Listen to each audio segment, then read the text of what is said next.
जिस तरीके से अंग्रेजों ने भारत को बांटा था, उसी तरीके से ये कांग्रेस और भाजपा की सरकारें हमारे SC ST समाज को बांटने का काम करेंगी। इसके जरिए साथियों, ये लोग जो अपने आप को संविधान के रक्षक बताते हैं, उन्हीं के वकीलों ने सुप्रीम कोर्ट के सामने खड़े होकर इस पे हामी भरी थी। साथियों, यही है आपके असली गुनहगार, यही है आपके दुश्मन जो आपको अंदर से खोखला करने की कोशिश कर रहे हैं। तो साथियों, आपसे दरखास्त है कि इस मुद्दे पर आप लोग अपने समाज में, अपने घर घर गांव में जाकर बात करें और इसका, जैसा कि बहन जी ने खंडन किया है, आप लोग भी बड़े पैमाने पर खंडन करें। आप लोगों से दरख्वास्त है, जब महंगाई को नजरअंदाज कराना हो तो ये आपको बोलते हैं मुफ्त में राशन ले लो, बड़े गर्व से बोलते हैं कि 80 करोड़ जनता को हमने मुफ्त में राशन दिया। इनसे कोई पूछे कि अगर मुफ्त में राशन दिया है तो उसकी लागत क्या है? मुफ्त में राशन मिलने की लागत साथियों, आपको 1000 रुपए का राशन नहीं मिलता, साल का 12,000 रुपए से राशन से ज्यादा का राशन नहीं मिला आपको। पर अगर आपके घर में हर एक बच्चे को एक एक नौकरी भी मिल जाती तो वो साल का 2.5 लाख कमाकर आपके झोली में भरता। इन्होंने आपको 2.5 लाख का चूना लगाया 12,000 देकर, महंगाई से भटकाया और ये अनाज देकर। बताइए कोई हक है इनको? नहीं। साथियों, एक तरफ भाजपा और कांग्रेस है जो गरीब विरोधी नीतियों पर चल रही है, और दूसरी तरफ हमारी आदरणीय बहन कुमारी मायावती जी की नीतियां हैं, जिसके तहत चलकर यूपी में बीएसपी की सरकार ने सावित्रीबाई बालिका आशीर्वाद योजना चलाई थी, सावित्रीबाई फूले बालिका शिक्षा योजना चलाई थी, जिसके तहत 7 लाख से ज्यादा बच्चियों को 12वीं तक की शिक्षा के लिए आदरणीय बहन जी ने 600 करोड़ की लागत लगाकर इनको पढ़ाने का काम किया था। इतना ही नहीं साथियों, आदरणीय बहन जी ने अपने शासनकाल में यूपी में 6 engineering colleges, 2 homeopathic colleges, 24 polytechnic, 2 paramedical colleges, 6 universities, 2 से अधिक इंटर और डिग्री कॉलेजेस, 100 से अधिक ITIs, 550 से ज्यादा हाई स्कूल्स और 5,500 से अधिक प्राइमरी स्कूल्स बनाने का काम किया था साथियों।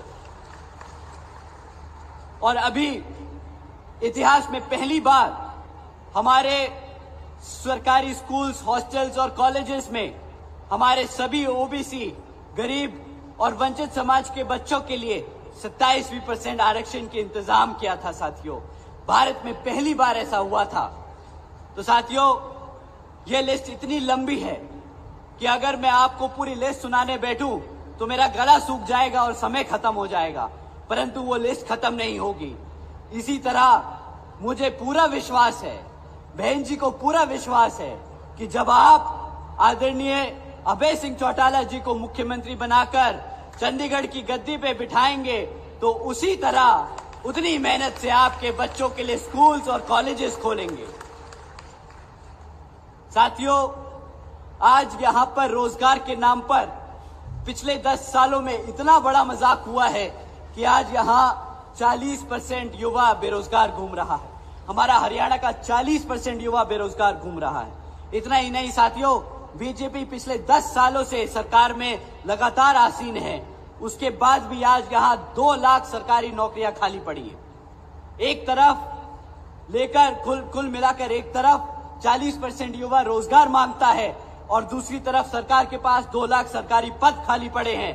परंतु ये भाजपा की सरकार कौशल विकास निगम जैसी योजना चलाकर पक्की नौकरियां नहीं, कच्ची नौकरियां देती हैं, और उसमें भी वो इसलिए कच्ची नौकरियां देती है ताकि आपको उन 2 लाख सरकारी नौकरियों पर रिजर्वेशन न देना पड़े। साथियों, एक तरफ बीजेपी की सरकार ऐसे काम कर रही है, दूसरी तरफ हमारे लोगों को गरीब, कमजोर और बेहाल बनाने का काम कर रही है। तो दूसरी तरफ कांग्रेस की सत्ता में बैठी कांग्रेस के सारे MLA विपक्ष में बैठकर बीजेपी को घेरने का काम नहीं कर रहे, उनसे सवाल नहीं उठा रहे, उनको काले झंडे नहीं दिखा रहे, वो उनके साथ मिले हुए आपके बच्चों को गरीब और आपको गुलाम बनाने का काम कर रहे हैं।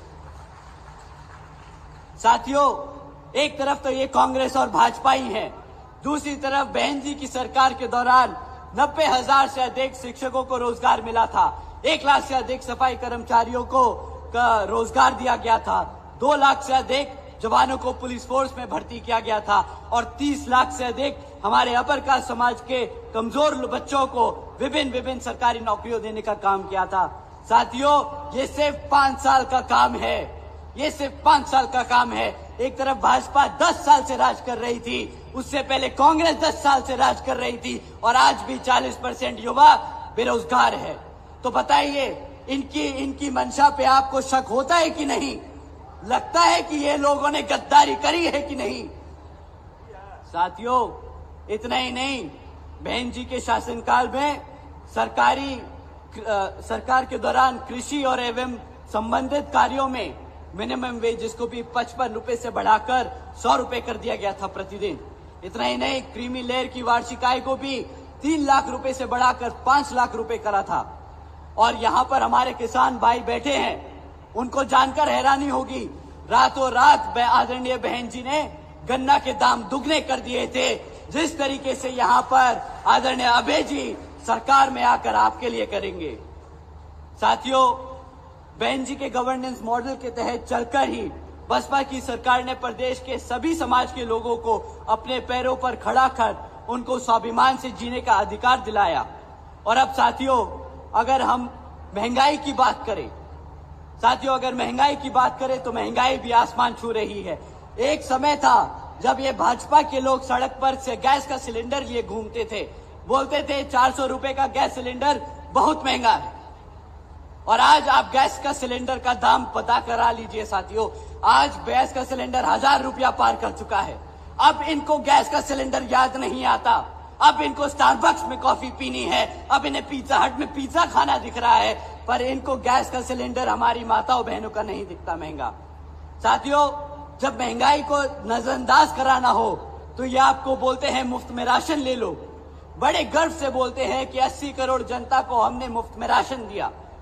इनसे कोई पूछे कि अगर मुफ्त में राशन दिया है तो उसकी लागत क्या है? मुफ्त में राशन मिलने की लागत साथियों, आपको 1000 रुपये का राशन नहीं मिलता, साल का 12,000 रुपए से राशन से ज्यादा का राशन नहीं मिला आपको।